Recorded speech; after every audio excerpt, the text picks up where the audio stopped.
Okay, once we have the wire twisted and a little longer than necessary, the first thing we do is take the bench grinder and grind 1 end flat. Then we need to cut it to a little bit longer than its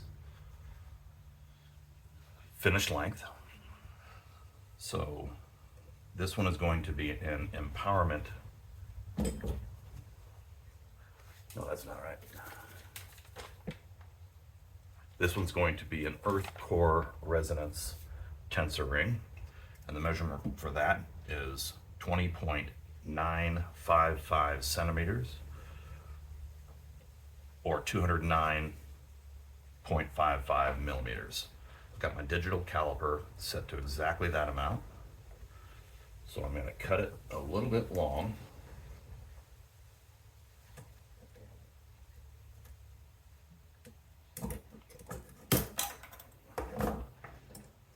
Now I've got to grind that down until it's exactly the right length.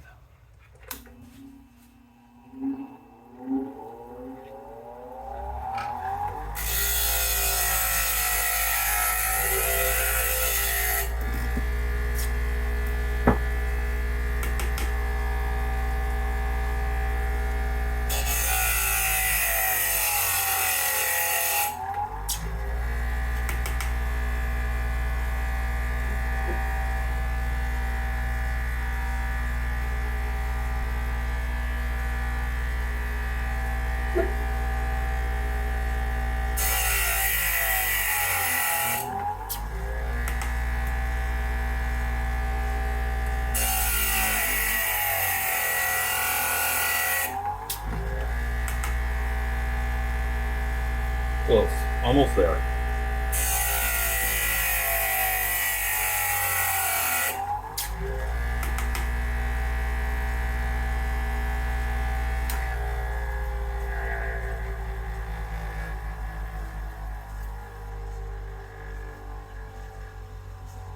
Okay, it is now exactly the right length.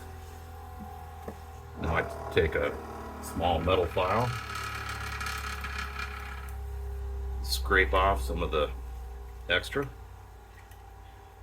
we've got nice clean edges. Clean that up just a fuzz.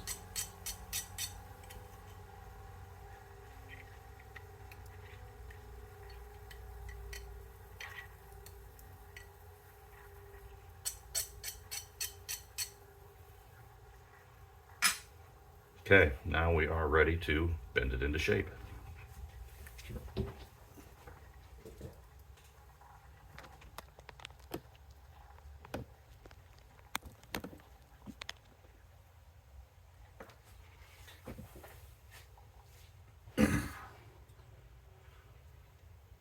Okay, first thing we need to do is take our magic marker,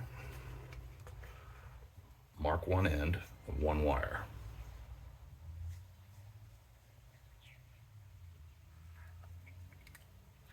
Then we need to match up that wire with the same wire on the other end. So I'm going to take my fingernail and just run it along that wire. I found this is the easiest way to track the wire down to the other end.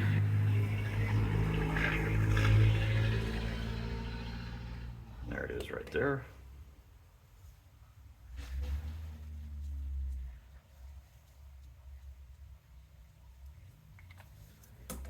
Now I need to see how these wires line up with each other. So I hold so that these two wires are horizontal, parallel with the earth, and I spin it around. It turns out my other one, it's about almost a half rotation off. So I need to twist it so that they line up. So I take one end with the black wire and I put it parallel with the jaws of the plier. I take the other plier and I know I have to twist that until these two ends are parallel with the jaws of the plier, with the black wire facing down like this one is.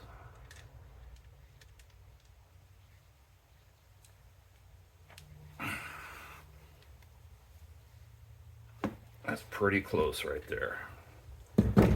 Next thing I need to do is take my rubber mallet and flatten it out a little bit before we twist it into shape. Okay, that's pretty flat. Now I'm double check my ends, looking pretty good. Now I'm going to bend it. This is a cone-shaped anvil.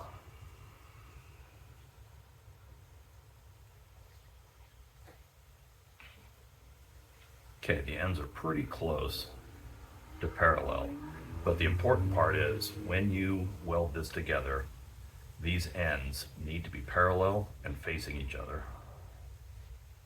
And I did that wrong, because right now, that black wire is on the inside, and that black wire is on the inside. Nope, did that right. Okay, so that's close enough. I can adjust them with the pliers as I squeeze them down to get them into position to weld. So I'll bend this down and twist it a little bit at the same time. Do the same thing with the other one. I'll bend it a little bit, twist it just a little bit. Now I gotta see how they line up. It's pretty decent. You just go that way a little bit. Squeeze it like that. And then pull it back so it's got some pressure holding it together.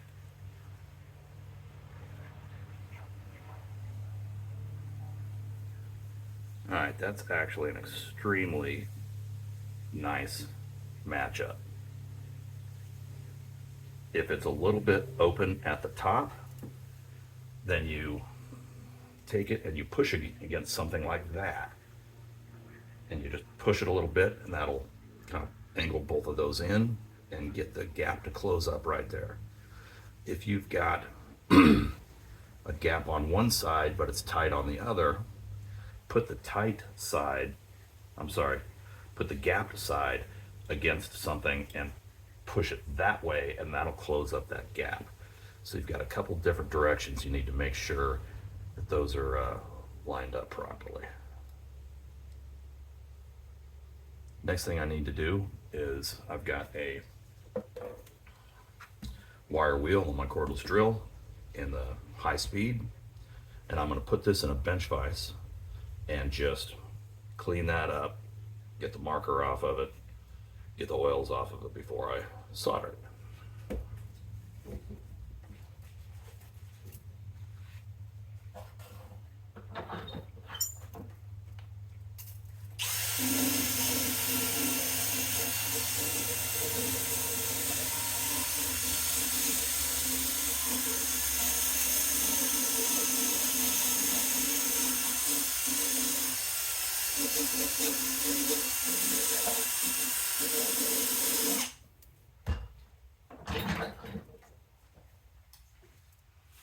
Okay, nice and cleaned up.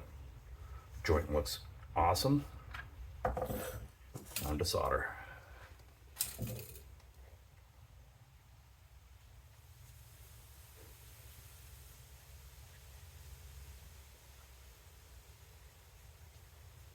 Okay, I'm going to solder this side.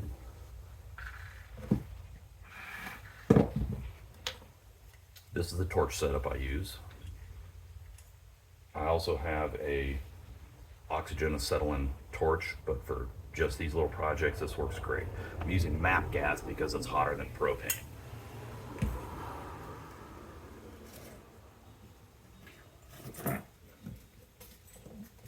Okay, these are the soldering rods I use, and it's called copper brazing rod new. Just need a little tiny bit. So we're just going to cut off just a little rectangle of this that is just bigger than a square, just longer than it is wide. And that is all you need. This particular solder does not require flux, so we don't have to flux it.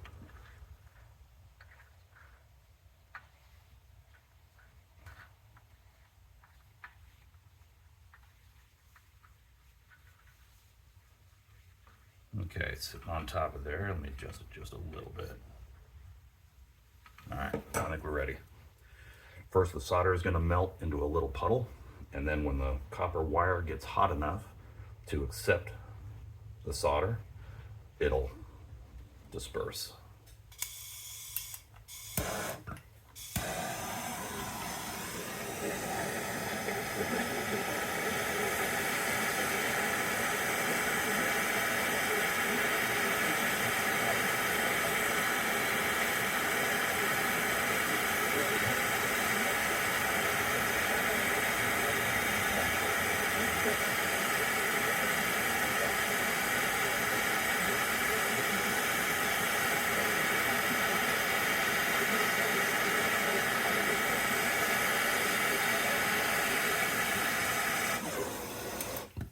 And that's it.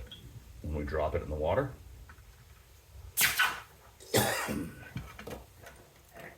only takes a couple of seconds to cool down. Inspect it. Looks pretty good. Now we got to get it back into shape.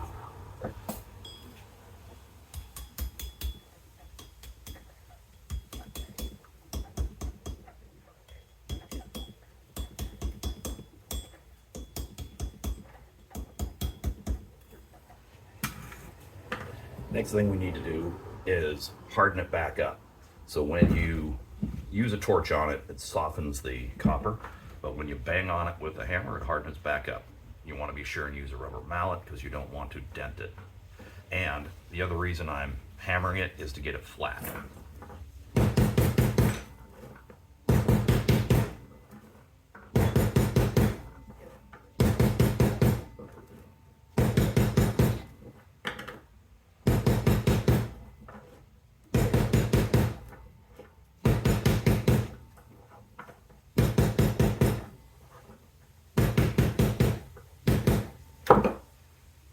Now that is ready to get cleaned up. So what I do is I put them in a tumbler with a bunch of stainless steel medium, and I leave them overnight tumbling, and they come out looking awesome.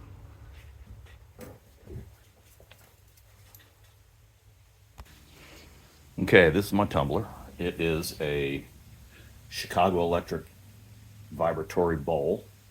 Came from Harbor Freight, not too expensive. So what I do is I fill it full of water, and then I put about 2 ounces of Shine Bright in it, burnishing compound. Let it run overnight in there. Of course, it has a lid that goes on it and straps it and secures it in place, and it's good to go.